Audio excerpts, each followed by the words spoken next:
السلام عليكم ورحمة الله تعالى وبركاته. أهلا بكم متابعينا المشتركين الأعزاء. حقيقة وفاة اللاعب اليمني عادل عباس. انتشر قبل قليل خبر وفاة اللاعب عادل عباس في مصر، وتم تداول الخبر على بعض القنوات في اليوتيوب، ولكن سنتعرف نحن وإياكم على حقيقة هذا الخبر. الخبر مجرد كلام فارغ لا أساس له من الصحة، والهدف من وراء هذا الخبر هو فقط المشاهدات والشهرة.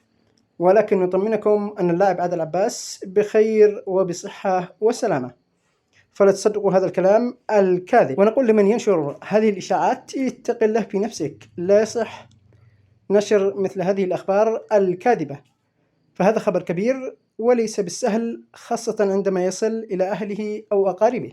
ونتمنى عدم نشر أي أخبار إلا بعد التأكد من مصادرها وحقيقتها وما هو الهدف منها. فالخبر كما قلنا كاذب وإشاعة كاذبة، والكابتن عادل في مصر بصحة وسلامة وعافية. والسلام عليكم ورحمة الله.